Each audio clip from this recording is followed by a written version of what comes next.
téléspectateurs de Homme Célèbre Voice, bien sûr que vous avez droit à l'information et c'est à cela que nous œuvrons. Bonjour et bienvenue dans votre bulle info de ce jour.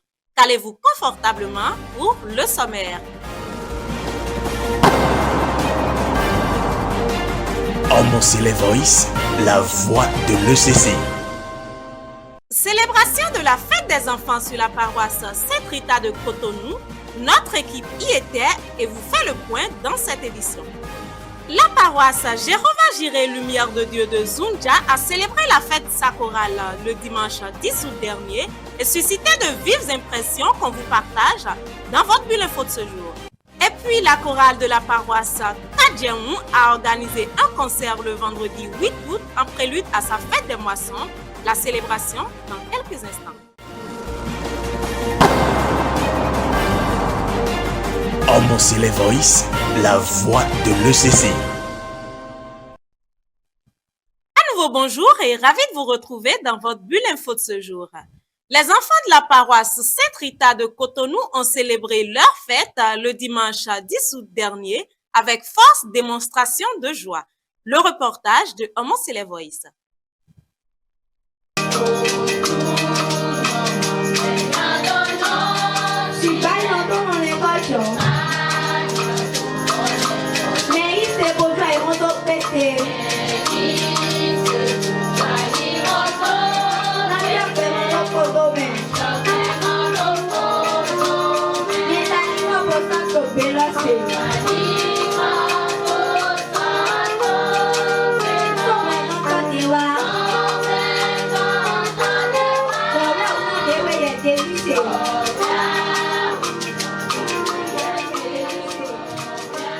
Dans l'église du christianisme céleste, le déroulé de chaque culte suit des règles et prescriptions bien précises. Pour les connaître, il faut s'y essayer le plus tôt possible. Et ainsi, chaque paroisse organise annuellement une fête des enfants pendant les vacances scolaires et ce dimanche 10 août 2025, ce sont les enfants de la paroisse Saint-Rita de Cotonou qui sont à l'honneur.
Lors de ce culte dominical festif, c'est à un enfant qu'il revient de prêcher la parole de Dieu à ses frères et sœurs et aux dévanciers présents. Joseph reçoit deux rêves. Il voit des gerbes se prosterner devant sa gerbe. Le soleil, la lune et les 11 étoiles se prosternent aussi devant lui. Ces rêves symbolisent une destinée de grandeur. Dieu lui montre qu'il sera élevé à un rôle très important.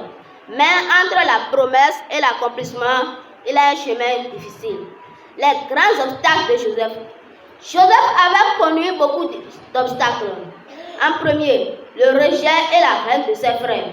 Genèse 37, 4.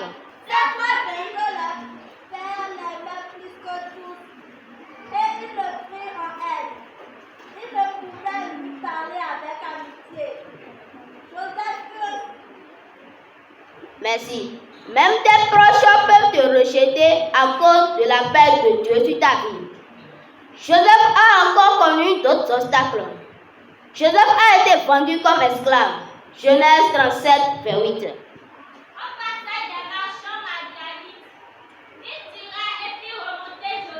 Oui.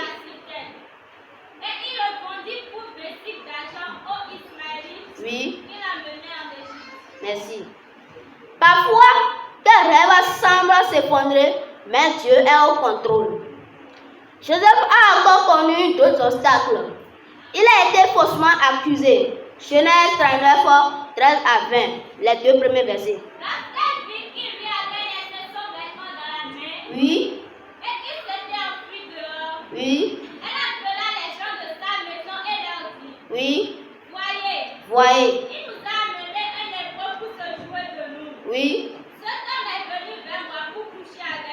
Cet homme est venu vers moi pour coucher avec moi. Mais j'ai crié à haute voix. Merci. Ton intégrité peut te coûter cher, mais Dieu ne t'abandonne pas. Joseph a encore connu d'autres obstacles. Joseph a été oublié en prison. Genèse 40, 23.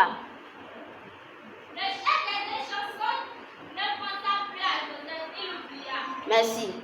L'injustice peut te faire sentir oublié, mais Dieu te souvient de toi.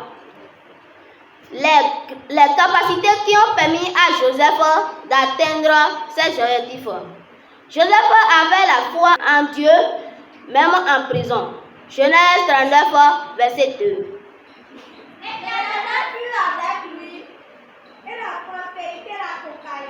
Merci. Joseph avait l'intégrité. Il avait refusé l'adultère. Genèse 39, verset 9. Il n'est pas plus grand que moi dans cette maison. Et il ne m'a rien interdit. Oui. Excepté toi parce que tu es sa femme. Oui. Comment ferais-je l'aussi grand mal et pécherais-je contre Dieu? Oui. Toi qu'elle parlait tous les jours à Joseph, il refusa de coucher après avec elle. Oui. Un jour qu'il était entré dans la maison pour faire son ouvrage. Oui. Et qu'il n'y avait là aucun raison de la maison. Merci. L'accomplissement de l'objectif. L'objectif s'est accompli. Joseph devient un grand gouverneur d'Égypte. Il sauva sa famille et des nations de la famine. La vision s'est accomplie au temps de Dieu. Psaume 105, 19.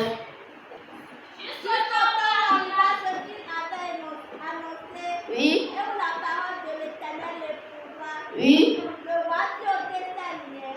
Oui. Le dominateur des peuples le délivra. Oui. Il établit Seigneur sur sa maison. Oui. Et gouverneur de tous ses biens. Oui. Afin qu'il pût à son gré enchaîner ses frères. Oui. Et qu'il enseigna la sagesse à ses esclaves. Merci. La vision, au moment où s'accomplit ce qui avait été annoncé, la parole de l'Éternel l'éprouva. Comme application, ne doutez pas si vous rencontrez des blocages. Soyez fidèles dans l'épreuve comme Joseph. Laissez Dieu vous former dans les moments difficiles. N'abandonnez pas votre intégrité pour aller vite. Continuez de servir même dans l'ombre. Chers frères et sœurs en Christ, pour conclure, l'histoire de Joseph est une source d'inspiration pour les chrétiens confrontés à des obstacles. Elle enseigne que la fidélité, la patience et l'intégrité est une vision claire de ses objectifs. Sont essentielles pour surmonter les défis. En restant ferme dans sa foi, un chrétien peut surmonter les épreuves et atteindre ses objectifs, tout comme Joseph. Prouvant que le chemin de l'obstacle ne sont pas la fin, mais plutôt les étapes nécessaires pour le chemin de la réalisation, personnelle ou spirituelle. Le parcours de Joseph nous rappelle que Dieu a un plan pour chacun de nous, même lorsque les circonstances semblent contraires. Prière, chant, prêche et action de grâce, ces enfants exécutent chaque étape de maître, une preuve que la relève est bel et bien en marche.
Une fête qui a fait parler d'elle auprès des participants.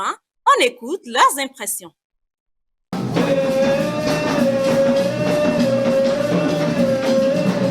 Aujourd'hui, le 10 août 2025, un jour honorable pour nous, enfants d'amis de Jésus. Le jour de la fête des amis de Jésus sur la paroisse Sainte-Rita. On a été honorés qu'on nous fait on nous sollicite à venir faire le culte du dimanche 10 août 2025 en l'honorance de notre fête des amis de Jésus. Tout s'est bien passé. On a eu à faire beaucoup de choses. L'appel de fonds, qui veut dire Zindo, Bazar. On a eu aussi à présenter nos parrains et nos marraines qui sont venus faire à Laga. À vous dire, la fête des amis de Jésus est un jour honorable pour nous enfants parce que c'est le seul jour auquel on nous fait l'honneur de venir dans le grand temple. Merci aux officiants qui sont venus nous aider à la programmation du culte des amis de Jésus de la paroisse Sainte-Rita. Je vous fais un bon remerciement et aux encadreurs de ces officiants. Je vous dis bonne fête à vous aussi.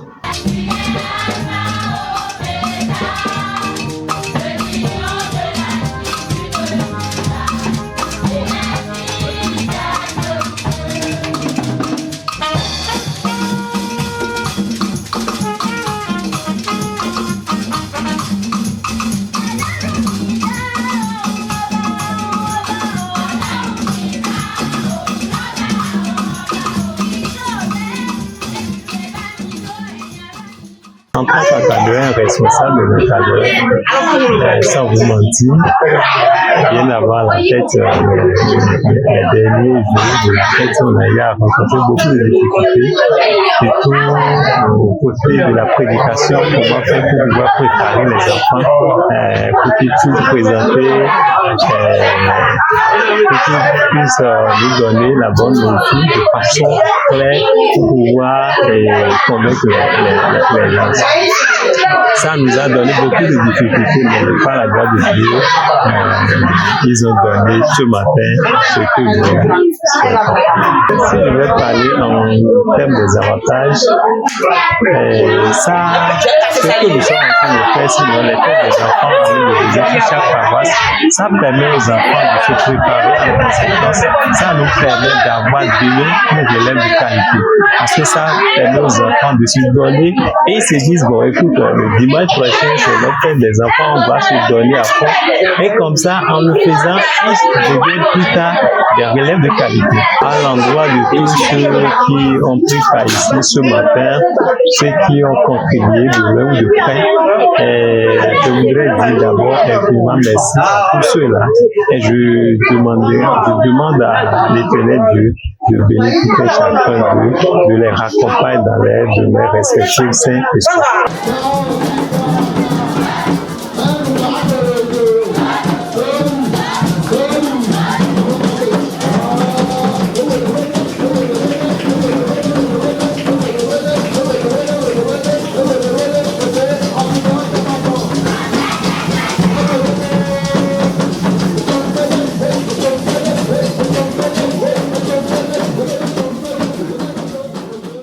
Oui, aujourd'hui 10 août, c'est la fête édition 2025 des Amis de Jésus de notre paroisse.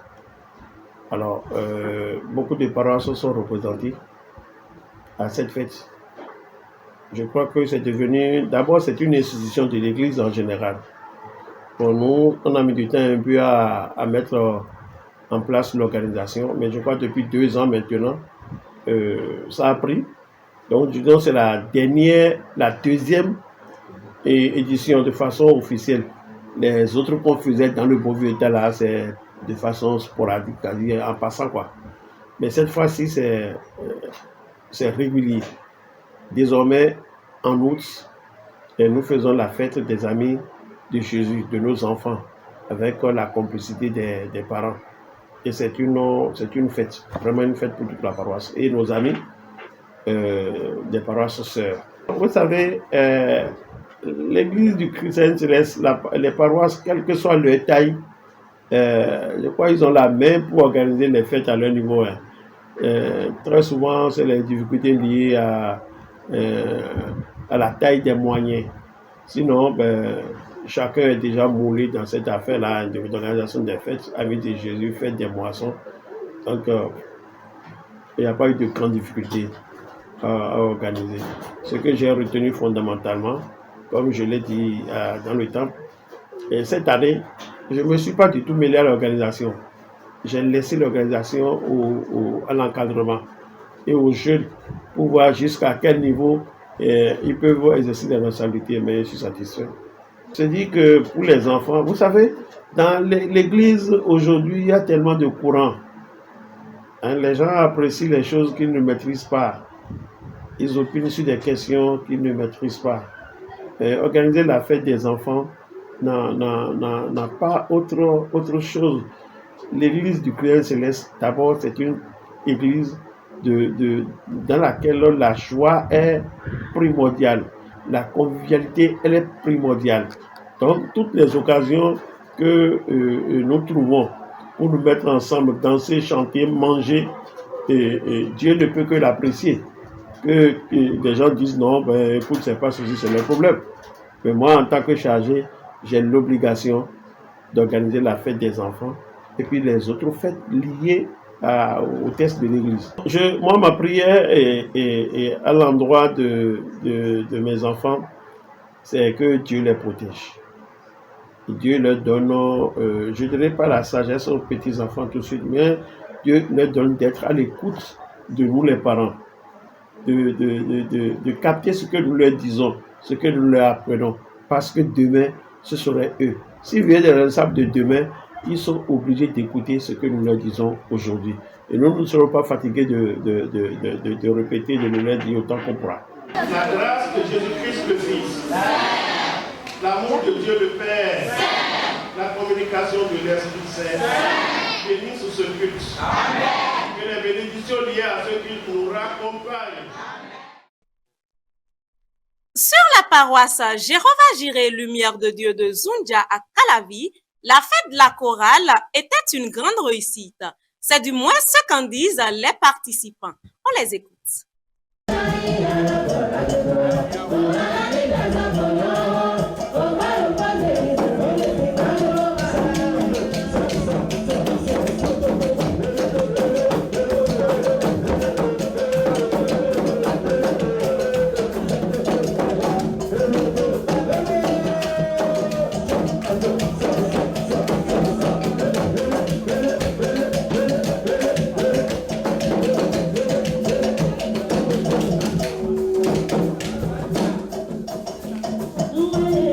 Egbeyo, mindo fête chorale miton loué.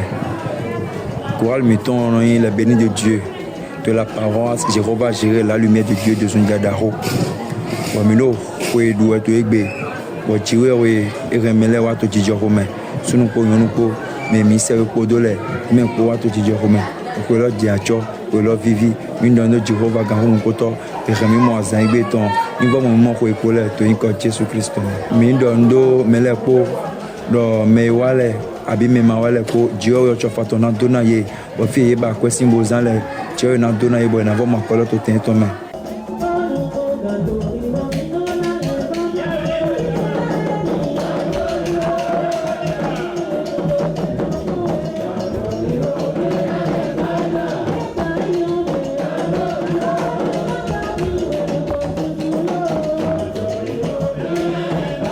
Egbeyo wen chorale miton sinwe.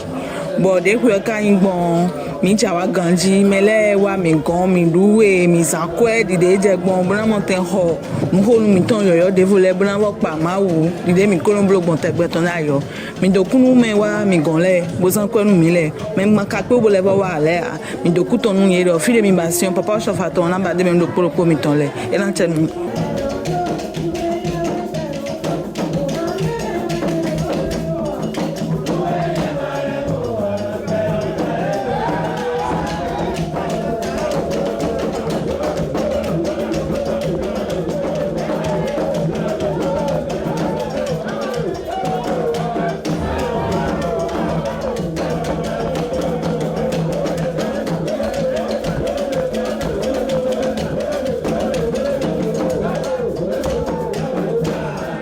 Egbeo, Mido Kwedwe, Koral Kwedwe, Melek Gosin, Fia Lokpalokpale, Agua Lokpalokpale, Wa, Boya Wajisin, Dakode, Ben Gomenumi, Bomi Passusun Mau Peruto, Bomiaro Gwensedo, Agwe Pule, Dogigo Daho de Jetras, Egbeton, Jina Conta Kumot, Cotole Pieces de Dibo, Nukunde Moa, Egbeton, Mokwes Egbeton, De Jawio, Enamokwa Wajijepo, Bome Wale, Eme Pieces in a Leko, Kwa Wajijepo, Bonamo Quetole, Bonamo Akule Pieces, Kwa Wajijepo.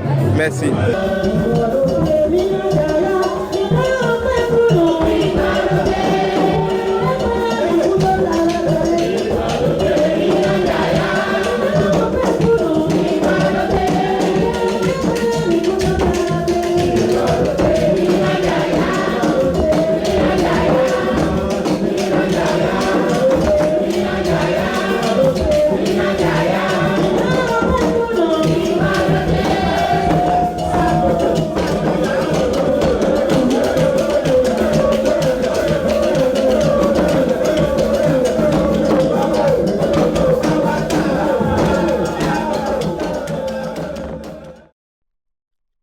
La chorale Saint-Albert, la voix de l'Éden de Kadjaoun a célébré un concert spirituel en compagnie de sa chorale junior et de 2 autres chorales invitées en prélude à sa fête des moissons. Suivons ensemble.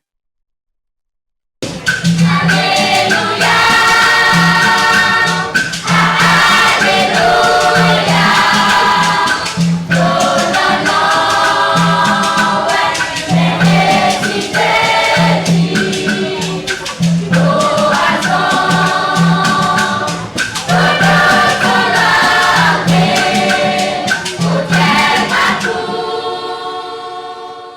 Éternel est mon libérateur, je ne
Thank you.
Et c'est dans cette ambiance survoltée, amis téléspectateurs, que prend fin votre bulle info de ce jour. Au plaisir de vous retrouver bientôt pour une nouvelle édition. D'ici là, souvenez-vous que si l'Éternel ne bâtit la maison, ceux qui la bâtissent travaillent en vain. Si l'Éternel ne garde la ville, ceux qui la gardent veillent en vain. En vain vous levez-vous matin, vous couchez-vous tard et mangez-vous le pain de douleur. Il en donne autant à ses bien-aimés pendant leur sommeil. Shalom, alléluia.